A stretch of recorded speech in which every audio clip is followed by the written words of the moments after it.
कहानी की शुरुआत में हम उसे एक महंगी घड़ी चुरा कर पुलिस से भागते हुए देखते हैं। पुलिस से बचने के लिए वो नदी में कूदकर दीवार से लगकर खड़ा हो गया ताकि कोई उसे देख ना पाए। पुलिस के वहाँ से जाने के बाद वो वापस ऊपर चढ़ने के लिए नदी में पड़े एक बैरल पर चढ़ा। जब उसने उछलकर ऊपर चढ़ने की कोशिश की तो बैरल के टूटने से उसका पूरा शरीर रेडियो एक्टिव वेस्ट में डूब गया। उसने खुद को संभाला और घर की ओर चल दिया, लेकिन जल्द ही उसकी तबीयत बिगड़ने लगी। उसके मुंह से एक काला सा लिक्विड बाहर आ रहा था। घर जाकर भी उसे बार बार उस काले लिक्विड की उल्टियाँ हुई और खांसी तो रुकने का नाम ही नहीं ले रही थी। अगली सुबह जब वो उठा तो उसे काफी बेहतर महसूस हुआ। वो अपने पड़ोसी और गैंग मेंबर सर्जियो से घड़ी को बेचने के लिए मिला। सर्जियो फैबियो नाम के गैंगस्टर के लिए काम करता था, जो कि इतना पागल इंसान है कि उसने एक बार अपने एक आदमी को सिर्फ इसलिए मार डाला कि वो उसके लिए गलत रंग का फोन ले आया। उधर सर्जियो ने एंजो को उस घड़ी के लिए 100 यूरोज दिए और अपने साथ एक ड्रग डील में चलने को कहा। पैसे अच्छे थे तो एंजो भी मान गया। जब वो दोनों सर्जियो के घर डील के लिए कुछ सामान लेने गए तो एंजो पहली बार सर्जियो की बेटी एलिसिया से मिला, जिसका व्यवहार थोड़ा अजीब था। उसने बच्चों की तरह बहुत सारी ड्राइंग्स बनाकर दीवार पर लगाई हुई थी। उसने एंजो को स्टील जी नाम के एक एनिमे के बारे में बताया। वो मानती थी कि एक दिन उसका हीरो जीग उसे बचाने जरूर आएगा। रास्ते में सर्जियो ने बताया कि अपनी माँ को खोने के बाद एलिसिया असल दुनिया से पूरी तरह कट चुकी है और सारा दिन बस ये कार्टून देखती रहती है। रास्ते में वो 2 ड्रग म्यूल्स को गाड़ी में बैठाकर एक सुनसान बिल्डिंग में ले आए। ड्रग म्यूल्स वो होते हैं जिनके शरीर में सर्जिकली ड्रग्स के पैकेट डाले जाते हैं ताकि पुलिस को पता न चले। उनमें से एक के पेट में ही पैकेट फट जाने से ओवरडोज से उसकी मौत हो गई। उसके भाई ने गुस्से में इसे सर्जियो की गलती मानकर उसे कई गोलियां मार दी, लेकिन सर्जियो ने मरने से पहले उसका सर दीवार में मार मार कर उसे भी चोटिल कर दिया। लेकिन अपनी आखिरी सांसें लेते हुए उसने एंजो को भी गोली मार दी, जो लड़खड़ाकर बिल्डिंग से नीचे गिर गया। एक आम इंसान किसी भी हालत में इतनी ऊपर से कंक्रीट पर गिरकर बच नहीं सकता, पर एंजो ने अचानक अपनी आंखें खोली और उठ खड़ा हुआ। उसे समझ नहीं आ रहा था कि अभी हुआ क्या। दूसरी तरफ फाबियो और उसके लोग एक क्लब में नुनजिया लो कॉसिमो के साथ थे। नुनजिया रोम की सबसे बड़ी ड्रग कार्टेल की बॉस है। उसने फाबियो से ड्रग डील के बारे में पूछा, जिस पर उसने झूठ कह दिया कि सब बढ़िया रहा, क्योंकि अगर उसने सच बता दिया कि ड्रग्स का तो कोई अता पता है ही नहीं तो वो मारा जाएगा। इस दौरान जब एंजो घर लौटा तो एलिसिया उससे अपने पिता के बारे में पूछने लगी, लेकिन वो उसे इग्नोर करते हुए अपने फ्लैट में चला गया। पर उसके जवाब न देने पर भी वो उसके दरवाजे पर खटखटाना नहीं छोड़ती। चिढ़कर एंजो ने गुस्से में दरवाजे पर मुक्का मारा।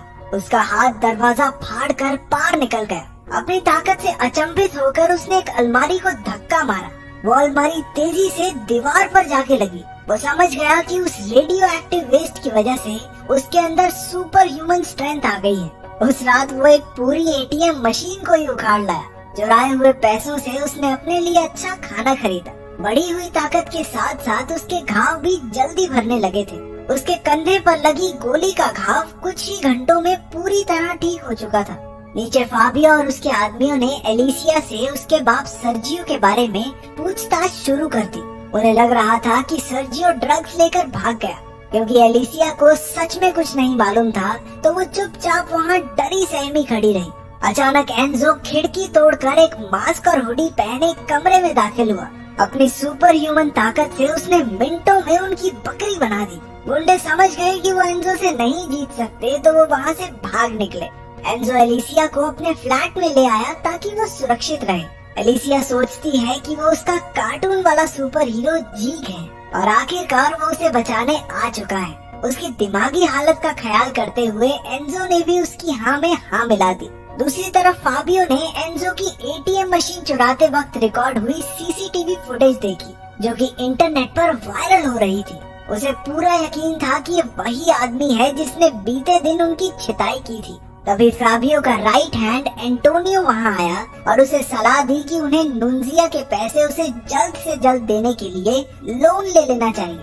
लेकिन फाबियो कहने लगा कि इसकी बजाय वो एक बैंक की गाड़ी को लूटेंगे, जिसकी प्लानिंग उन्होंने पहले से ही कर रखी है। दूसरी तरफ एंजो को भी सर्जियो के कागजों के बीच उसी बैंक की गाड़ी को लूटने का प्लान मिला। अगले दिन फाबियो और उसके लोग बंदूकों के साथ गाड़ी के आने का इंतजार कर रहे थे, लेकिन एंजो ने उनसे पहले ही गाड़ी को रोककर सब कुछ लूट लिया। फाबियो ने एंजो पर गोलियां भी चलाई, लेकिन वो उनसे बचकर भाग गया। रात के समय एंजो और एलिसिया ने एक साथ बैठकर उसका फेवरेट एनिमे देखा। जब वो एलिसिया के थोड़ा करीब आया तो वो डर गई और जोर जोर से रोने लगी। पता चलता है कि किसी ने पास्ट में उसे सेक्सुअली अब्यूज किया था। अगले दिन वो एंजो से बार बार उसके पिता को बचाने के लिए कहने लगी। वो उसे एक बंद अम्यूजमेंट पार्क में लेकर आया, जहाँ वो अपनी ताकत से बिना बिजली के उन राइड्स को चलाने लगा।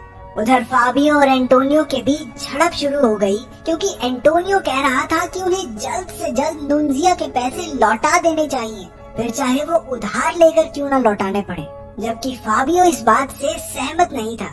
एंटोनियो के उसकी बात न सुनने पर फाबियो ने गुस्से में अपने कुत्ते उस पर छोड़ दिए।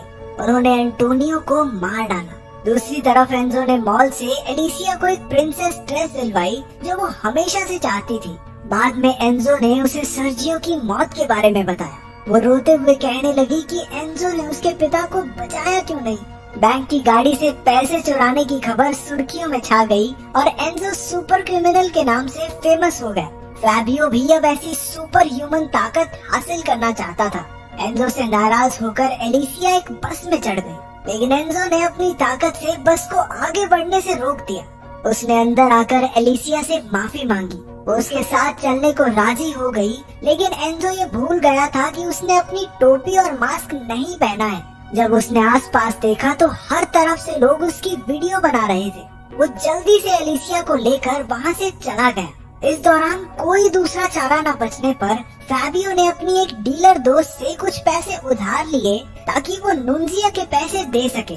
जल्द ही नुंजिया भी अपने लोगों के साथ वहाँ पहुँच गई। समय पर उसके पैसे ना मिलने पर वो बहुत गुस्सा थी।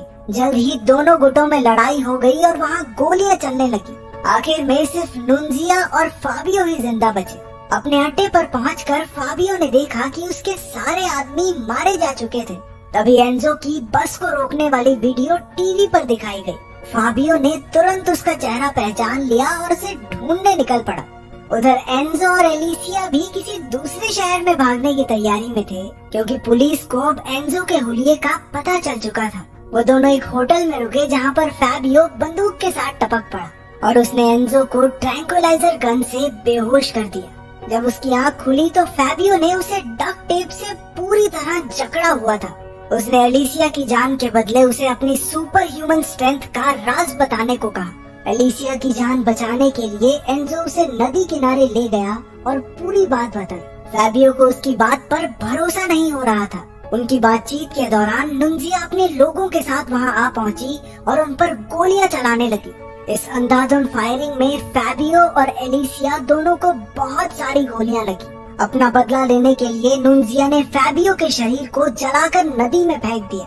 अपनी आखिरी सांसें ले रही एलिसिया ने एंजो को अपनी शक्तियों से लोगों की मदद करने को कहा, चाहे उसके शरीर में कितनी भी ताकत क्यों ना हो। एंजो इस समय खुद को बहुत बेबस महसूस कर रहा था। अगले दिन फाबियो पानी से निकला। उसके अंदर भी एंजो की तरह सुपर ह्यूमन स्ट्रेंथ आ चुकी थी। वो सीधा नुंजिया के अड्डे पर गया और वहाँ मौजूद सभी लोगों को मार दिया। उसने उन्हें मारते हुए अपनी वीडियो भी बनाई, ताकि वो एंजो की तरह फेमस हो जाए। दूसरी तरफ एंजो एलिसिया की मौत के बाद हताश होकर इधर उधर भटक रहा था। अचानक उसके पास एक गाड़ी का एक्सीडेंट हो गया। उसने अपनी शक्तियों का इस्तेमाल करके एक छोटी बच्ची को जलती हुई गाड़ी से बचाया। बच्ची की माँ ने उसका बहुत एहसान माना। कुछ देर बाद उसने टीवी पर फाबियो को देखा, जिसने बताया कि वो रोम के सबसे बड़े स्टेडियम को बम से उड़ाने वाला है, सिर्फ इसलिए कि उसका मन है। कोई रीजन नहीं है इसके पीछे उसका। एंजो जल्दी से स्टेडियम पहुंचा, जहां पर हजारों लोग मैच के स्टार्ट होने का इंतजार कर रहे थे।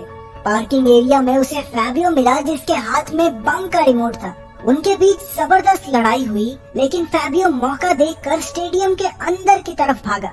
एंजो ने उसका पीछा किया, लेकिन इससे पहले कि वो उसे रोक पाता, फाबियो ने बॉम्ब को एक्टिवेट कर दिया। एंजो ने बॉम्ब को उठाया और नदी की तरफ भागा, ताकि वो बॉम्ब को लोगों से दूर पानी में फेंक सके। वो उसे फेंकने ही वाला था कि तभी फैबियो ने उसे धक्का देकर गिरा दिया। बॉम्ब ब्रिज पर ही गिर गया और उसे एक्सप्लोड होने में लगभग 1 मिनट ही बचा था। जब वो फटने ही वाला था तो एंजो ने फैबियो और बम के साथ ब्रिज से छलांग लगा दी। उस धमाके में फैबियो मारा गया और उसका सर धड़ से अलग होकर ब्रिज पर गिरा। सबको लगा कि एंजो ने भी इस धमाके में अपनी जान दे दी, लेकिन आखिरी सीन में हमने उसे दूर खड़े शहर को निहारते हुए देखा। अगर आपको चुनने का मौका